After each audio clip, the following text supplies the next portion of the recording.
VT Bulletin sponsored by उत्तम Singh academy Rewa. नमस्कार, Vindhya times में आपका स्वागत है। आज की बुलेटिन की खबरों के साथ हाजिर हुए हैं। पहली खबर की बात करते हैं। सिंगरौली जिले में रिश्वतखोर महिला लेखापाल को रीवा लोकायुक्त विभाग ने 4,000 रुपए की रिश्वत लेते रंगे हाथों गिरफ्तार किया है। लेखापाल ने पंचायत के खाते में पैसे ट्रांसफर करने के एवज में रिश्वत मांगी थी। रीवा लोकायुक्त ने सिंगरौली जिले के जनपद पंचायत बैढ़न में पदस्थ महिला लेखापाल निधि शुक्ला को आज 4,000 की रिश्वत लेते ट्रैप कर लिया।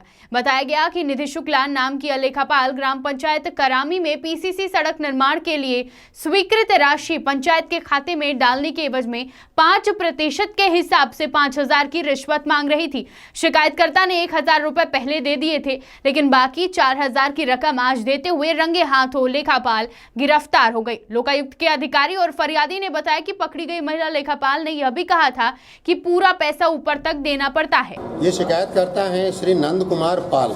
इन्होंने शिकायत की थी कि इनकी पत्नी सोनमणि पाल जनपद सदस्य वार्ड क्रमांक 7 की भाऊ खांड जो वार्ड है उसमें, और वहाँ पे उन्होंने जो ग्राम पंचायत है ग्राम पंचायत करामी वहाँ पे उन्होंने एक रोड निर्माण हेतु यहाँ पर प्रस्ताव दिया हुआ है, जिसके लिए 2 लाख रुपए की राशि स्वीकृत की गई है शासन द्वारा, किंतु वो शासन की राशि पंचायत के खाते में नहीं डाली गई है, इसलिए वहाँ पे उस रोड निर्माण का कार्य नहीं कर पा रहे थे। और जब यहाँ पे इन्होंने बातचीत की, जो लेखापाल हैं श्रीमती निधि शुक्ला, इन्होंने उनसे 5% कमीशन रिश्वत के रूप में मांगी थी और 2 लाख रुपए के 10,000 रुपये पहले मांगी जा रही थी, लेकिन बाद में बातचीत के दौरान उन्होंने बोला कि अभी 1 लाख रुपए सेंक्शन कर पाएंगे, खाते में डाल पाएंगे, उसका 5% 5,000 रुपये हमें देंगे तभी आपके खाते में डलेगा।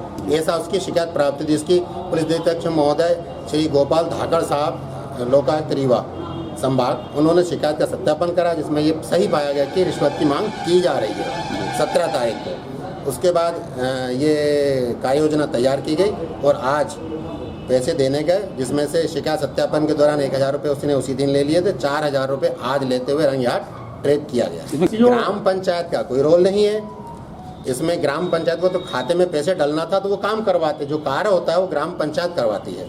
ये उसका ये कहना है कि सीओ साहब पैसा मांग रहे हैं, ये भी उसने बोला शिकायत करता। सीओ साहब के नाम से वो पैसा मांग रहे हैं। सीओ का नाम क्या है?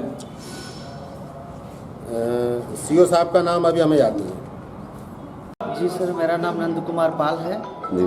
हमारी पत्नी जनपद सदस्य वार्ड क्रमांक 7 भावखान से। तो सर 15वें वित्त की राशि आई हुई थी और इन्होंने ये 5% का रिश्वत हमसे मांगी हुई थी और ये सबके पास ली है शुरू से ही, और हमने नहीं, हमारे पास पैसा था, वित्तीय भाव करते रहा। ये बोली कि जब तक पैसा नहीं मिलेगा इसमें तो सीओ साहब भी लेंगे, तो अगर आप नहीं देंगे तो भी नहीं ठीक होगा, लाज वक्त दे दीजिए। तो हमने यही देखिए, फिर हमने शिकायत कर दिया जाके। किसी हमसे 2 लाख का 10% 5% होता है, तो बताएं कि अभी 1 लाख आपके खाते में जाएगा पंचायत के खाते में, और आप पहले 5,000 दे दीजिए। काम नहीं करवाए थे।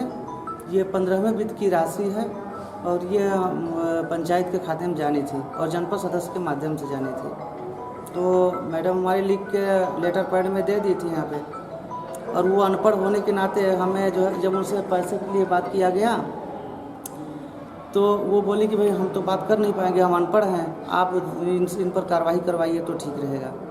वैसे ठीक नहीं रहेंगे, ये लोग पूरे जनपद में दहशत मचा के रखे हुए हैं, सबके सब पैसे ले रहे हैं जो भी हैं अधिकारी। कौन सीओ हैं? सीओ सर उनका सर तो नाम मुझे मालूम नहीं है सर। रीवा में आज अखिल भारतीय विद्यार्थी परिषद का उग्र आंदोलन हुआ। 23 सूत्रीय मांगों को लेकर अवधेश प्रताप सिंह विश्वविद्यालय परिसर में एबीवीपी ने उग्र आंदोलन किया।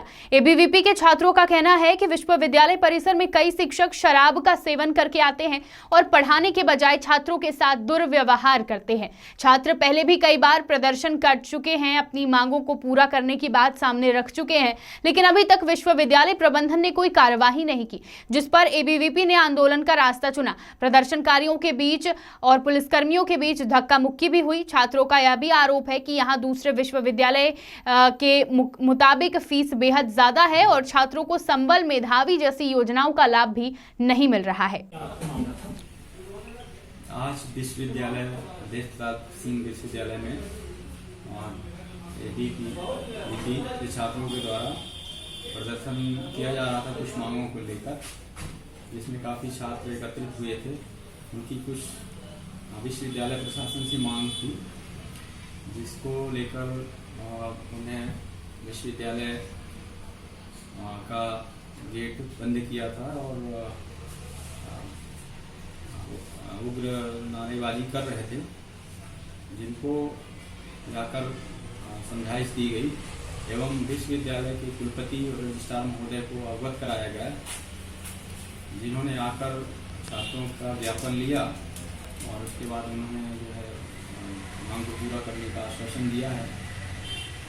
इसके बाद जो है छात्र अपना धरना प्रदर्शन खत्म कर दिया। पर छात्रों का आरोप है कि झूमा झटकी हुई है। नहीं, झूमा झपटी नहीं हुई है। एक्चुअल में छात्रों के द्वारा ये विश्वविद्यालय के गेट बंद कर दिया गया था, उसमें ताला लगाने का प्रयास किया गया था और काफ़ी समझाइश देने के बाद भी छात्र नहीं मान रहे थे, इसलिए उनको समझाइश दे करके उनको गेट से अलग किया गया है। किसी के साथ कोई बल का प्रयोग नहीं किया गया। नाम है, किन मांगों को लेकर आप लोगों ने आज गेट बंद कर दिया? मेरा नाम हिमांशु मिश्रा है, मैं विद्यार्थी क्रांति जिला प्रमुख हूँ।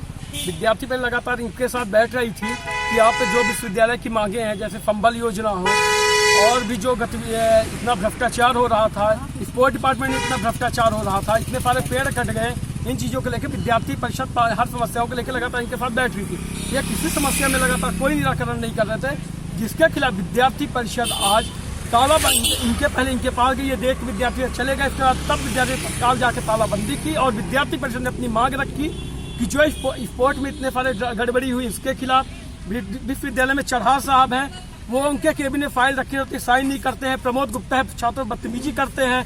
विकास सिंह नाम के हैं, वो निर्जा नामदेव जी के कक्ष में बैठते हैं। एनरोलमेंट का काम नहीं हो पाता है। यहाँ के टीचर दारू पी के आते हैं। जो काम बस में हो जाएगा, स्पोर्ट के बच्चे जो बस में चले जाएंगे, उनके लिए 14,000 की गाड़ियाँ की जाती हैं और उनको गाड़ियों से ले जाया जाता है।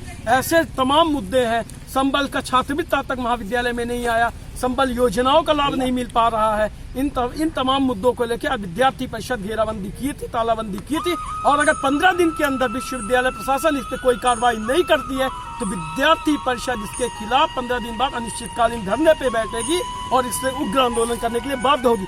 लेकिन आज जो पुलिस प्रशासन, कुलपति के उसमें आके पुलिस प्रशासन ने आज जो किया है विद्यार्थी के कार्यकर्ताओं के साथ, वो बहुत ही निंदनीय है। हमारी बहनों के साथ धक्का मुक्की करना, हमारी बहनों को जबरदस्ती करना, उनको उठा के फेंकना, हमारे कार्यकर्ताओं के साथ गलत करना, ये विश्वविद्यालय प्रशासन और विश्वविद्यालय पुलिस की मिली भगत थी, जिसके खिलाफ विद्यार्थी परिषद आगे आंदोलन और करेगा और तब तक करेगा जब तक विद्यार्थियों को न्याय नहीं मिल जाएगा और हर विश्वविद्यालय की समस्याओं का समाधान नहीं हो जाता है। किया है तालाबंदी के लिए जी, विश्वविद्यालय पुलिस आके लगभग सभी थाने थे रीवा के, उन्होंने कार्यकर्ताओं के साथ झूमा झपटी की, हमारे संगठन मंत्री के साथ बदतमीजी की, हमारे विस्तारिका के साथ बदतमीजी की, हमारी छात्रा बहनें हैं उनके साथ बदतमीजी की, जो कि बहुत ही निंदनीय थी। पुलिस प्रशासन को ये शोभा नहीं देता, लेकिन ये सिर्फ कुलपति के श्रेय में किया गया है, कुलपति के उसमें किया गया है। गोविंदगढ़ को रेलवे द्वारा जंक्शन बनाने का कार्य जोरों पर है, लेकिन गोविंदगढ़ को जंक्शन बनाने के लिए कई किसानों की भूमि अधिग्रहित कर ली गई। रेलवे के द्वारा नौकरी उपलब्ध कराने का भी प्रावधान था, लेकिन अधिग्रहण के बावजूद लंबे समय से आज तक गोविंदगढ़ वासियों और आसपास के गांव के युवाओं को नौकरी नहीं मिल पाई। वहां के युवा अभी भी नौकरी से वंचित हैं। जल्द ही गोविंदगढ़ रेलवे जंक्शन बनकर तैयार हो जाएगा, लेकिन अभी तक वहां के युवा नौकरी की राह देख रहे हैं, जिस कारण से गाँव के युवक और युवतियों ने रेलवे से नौकरी लेने के लिए अनिश्चितकालीन हड़ताल शुरू कर दी है। अनिश्चितकालीन हड़ताल का दूसरा दिन आज रहा और इस दौरान बीजेपी नेता नारायण मिश्रा भी युवाओं की आवाज को बुलंद करने के लिए हड़ताल में शामिल हुए। राजस्थान, झारखंड के बाद मध्य प्रदेश के विभिन्न शहरों में पुरानी पेंशन योजना की मांग उठने लगी है। इसी कड़ी में आज नर्सिंग ऑफिसर संगठन ने रीवा से मुख्यमंत्री शिवराज सिंह चौहान के नाम संभागायुक्त को ज्ञापन दिया है। ज्ञापन सौंपने आए एसोसिएशन के पदाधिकारियों ने कहा कि आत्मसम्मान से जीवन जीने का उत्तम साधन पेंशन ही है। अगर पेंशन नहीं मिलेगी तो सेवानिवृत्त के बाद अधिकारी व कर्मचारी कैसे जीवन यापन करेंगे। इसी तरह दूसरा ज्ञापन रीवा संभागायुक्त को सौंपा गया, उनके नाम सौंपा गया, जिसमें नर्सिंग ऑफिसर ने 4 प्रकार की मांगे उठाई। संगठन ने शासकीय कर्मचारियों की भांति स्वशासी कर्मचारियों का एम्प्लॉय कोड जारी करने, चिकित्सा महाविद्यालय में पदस्थ समस्त तृतीय चतुर्थ कर्मचारियों के लिए एक चिकित्सा महाविद्यालय से दूसरे चिकित्सा महाविद्यालय में स्थानांतरण नीति लागू करने सहित 4 सूत्रीय मांगों को लेकर ज्ञापन सौंपा है। रीवा के संजय गांधी अस्पताल से मारपीट का एक मामला सामने आया है। रीवा संजय गांधी अस्पताल में इलाज कराने आए मरीज के परिजनों की जेब से एक जेब कतरा पॉकेट मारने की कोशिश कर रहा था और इसी दौरान किसी व्यक्ति की नजर उस पर पड़ गई। चोर को जब देख लिया गया चोरी करते हुए तो वह भागने की कोशिश करने लगा, लेकिन परिजनों ने उसे दौड़कर पकड़ लिया। संजय गांधी अस्पताल के गेट पर उसकी जमकर